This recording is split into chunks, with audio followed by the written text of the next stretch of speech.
അസ്സലാമു അലൈക്കും വറഹ്മത്തുള്ളാഹി വബറകാതുഹു. പ്രിയപ്പെട്ടവരെ, ഹബീബുൽ ആലം സല്ലല്ലാഹു അലൈഹി വസല്ലമ തങ്ങളുടെ ജന്മദിനം കൊണ്ട് അനുഗ്രഹീതമായ മാസത്തിലാണ് നാം ഇന്ന് നിലകൊള്ളുന്നത്.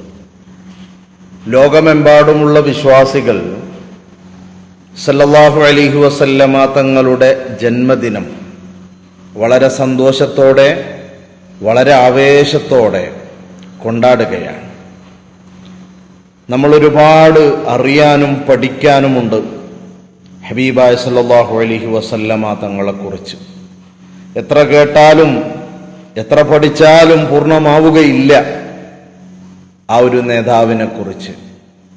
അല്ലാഹു സുബ്ഹാനഹു വ തആല സല്ലല്ലാഹു അലൈഹി വസല്ലമ തങ്ങളെക്കുറിച്ച് മനസ്സിലാക്കാൻ, പഠിക്കാനും അവിടുത്തെ പിൻപറ്റി ജീവിക്കാനും അല്ലാഹു നമുക്കൊക്കെയും തൗഫീഖ് നൽകി അനുഗ്രഹിക്കട്ടെ. സല്ലല്ലാഹു അലൈഹി വസല്ലമ തങ്ങളുടെ ഉപ്പാപ്പമാരുടെ പരമ്പരയൊന്ന് എടുത്തു നോക്കിയാൽ നാം ഓരോരുത്തരൊന്നും നമ്മുടെ മനസ്സിൽ ചിന്തിച്ചു നോക്കുക. എത്ര ഉപ്പാപ്പമാരെ നമുക്കറിയാം.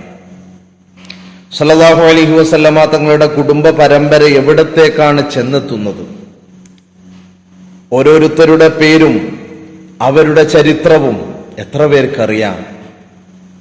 ഉദാഹരണത്തിന് പറയുകയാണെങ്കിൽ സല്ലല്ലാഹു അലൈഹി വസല്ലമ തങ്ങളുടെ ഉപ്പ അബ്ദുള്ള, അവരുടെ ബാപ്പ നമ്മളൊക്കെയും വിളിക്കുന്നത് അബ്ദുൽ മുത്തലിബ് എന്നാണ്. യഥാർത്ഥത്തിൽ അബ്ദുൽ മുത്തലിബ് ആരാണ്? അബ്ദുൽ മുത്തലിബിന്റെ യഥാർത്ഥ പേരെന്താണ്? എങ്ങനെയാണ് അബ്ദുൽ മുത്തലിബ് എന്ന പേര് വന്നത്? എത്ര പേര് ഇതിനെക്കുറിച്ച് ചിന്തിച്ചിട്ടുണ്ട്? ചിലപ്പോൾ ഒരുപാട് കഥകളായി, ചരിത്രങ്ങളായി നമ്മൾ കേട്ടിട്ടുണ്ടാവാം. എത്ര പേര് ഇതിനെ ഓർത്തു വെക്കാറുണ്ട്? ഹബീബായ സല്ലല്ലാഹു അലൈഹി വസല്ലമ തങ്ങൾ, ആ ഹബീബായ സല്ലല്ലാഹു അലൈഹി വസല്ലമ തങ്ങളെ ഇഷ്ടപ്പെടാതെ നമ്മുടെ വിശ്വാസം പോലും പൂർണ്ണമാവില്ല. നമ്മൾ ചിന്തിക്കേണ്ടവരല്ലേ, നമ്മൾ മനസ്സിലാക്കേണ്ടവരല്ലേ? ചിന്തിക്കണം. വേൾഡ് കപ്പൊക്കെ കഴിഞ്ഞു. വേൾഡ് കപ്പിൽ ചാമ്പ്യന്മാരായ ടീമിനെ കുറിച്ച് എല്ലാവർക്കും അറിയാം. കളിച്ച ഇഷ്ടതാരങ്ങളെ കുറിച്ചറിയാം. അവരെത്ര കപ്പുകൾ എടുത്തിട്ടുണ്ട്, ഏതൊക്കെ മത്സരങ്ങൾ അവർ മത്സരിച്ചിട്ടുണ്ട്, അതിലൊക്കെയും എത്രത്തോളം അവർക്ക് അവാർഡുകൾ ലഭിച്ചിട്ടുണ്ട്, അതിൻ്റെയൊക്കെ കൃത്യമായ ലിസ്റ്റ് നമുക്ക് പറയാൻ കഴിയും. ഇനിയല്ല മറ്റേതെങ്കിലും തരത്തിൽ നമ്മുടെ മറ്റു വിഷയങ്ങളൊക്കെ എടുത്തു നോക്കിയാൽ അവിടെയൊക്കെയും നമുക്ക് കണക്കുകൾ പറയാൻ സാധിക്കുമെങ്കിലും ഇവിടെ നാം അറിയേണ്ട, നാം മനസ്സിലാക്കേണ്ട, നാം പഠിക്കേണ്ട ചില വിഷയങ്ങൾ നാം എവിടെയോ വെച്ച് മറന്നുപോയിക്കൊണ്ടിരിക്കുകയാണ്. അള്ളാഹു നമ്മളെ കാത്തുരക്ഷിക്കട്ടെ. നമുക്കൊന്ന് മനസ്സിലാക്കാം. അബ്ദുൽ മുത്തലിബ്, അബ്ദുൽ മുത്തലിബ് എന്ന് പറയുന്നത് ഹാഷിമിന്റെയും ഫാത്തിമയുടെയും മകനായ ഷൈബത്തുൽ ഹംദാണ്. യഥാർത്ഥ പേര് ഷൈബത്തുൽ ഹംദ്. എന്തിനാണ് ഷൈബത്തുൽ ഹംദ് എന്ന് പേര് വെച്ചത്? പ്രസവിക്കുന്ന സമയത്ത് തന്നെ വെള്ളമുടിയായിരുന്നു. അതുകൊണ്ട് തന്നെ ഷൈബത്തുൽ ഹംദ്, വെള്ളമുടി, നരബാധിച്ച ആ ഒരു നരയുടെ കളറാണ്.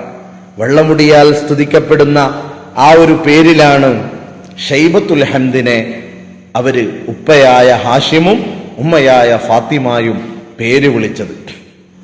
അങ്ങനെ ചെറുപ്രായത്തിൽ തന്നെ ഹാഷിമാകുന്ന വാപ്പ മരണപ്പെടുകയാണ്. വാപ്പ മരണപ്പെട്ടപ്പോൾ ഫാത്തിമയാകുന്ന ഉമ്മയോടൊപ്പം ഷൈബത്തുൽ ഹംദ് മദീനയിൽ താമസമായി. ഈ സമയത്ത് ഇളയപ്പയാകുന്ന മുത്തലിബ് കഅബത്തിന്റെയും മക്കയിലുള്ള ഖുറൈശികളുടെ നേതാവായിരുന്നു മുത്തലിബ്. ആ മുത്തലിബ് ഫാത്തിമയുടെ അരികിലേക്ക് പോയി ഫാത്തിമയോട് പറയുകയാണ്, മകനെ നമുക്ക് മക്കയിലേക്ക് തന്നെ താമസം മാറ്റണം. അവൻ മക്കയും കഅബയും നമ്മുടെ കബീലയിലുള്ള പിൻതലമുറയായിട്ട് നേതൃത്വം വഹിക്കേണ്ടവനാണ്. അതുകൊണ്ട് എന്റെ കൂടെ താമസിക്കാൻ അവനെ പറഞ്ഞയക്കണം. ഷൈബത്തുൽ ഹംദിനെ മുത്തലിബിന്റെ കൂടെ പറഞ്ഞയക്കുകയാണ്. ആ സമയത്ത് മക്കയിൽ ഒരു പതിവുണ്ട്. ചെറിയ ചെറിയ കുട്ടികളൊക്കെ ചിലർക്കൊക്കെയും അടിമകളായിട്ടുണ്ടായിരുന്ന കാലഘട്ടമായിരുന്നു.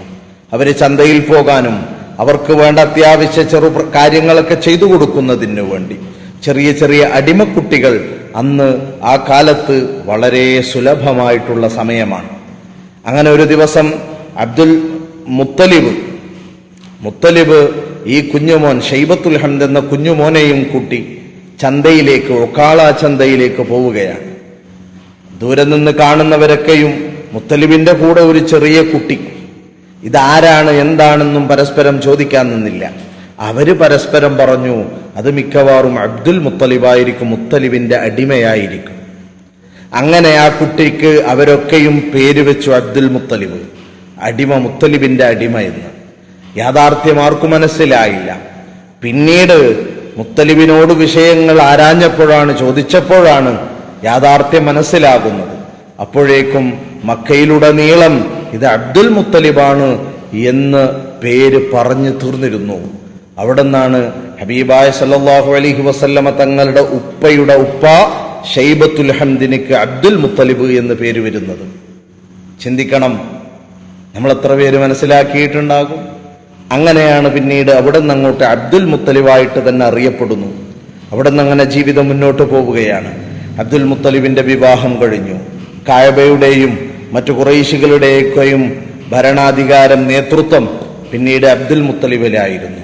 അങ്ങനെ അബ്ദുൽ മുത്തലിബിന്റെ ജീവിതം ഇങ്ങനെ മുന്നോട്ട് പോകുന്നു.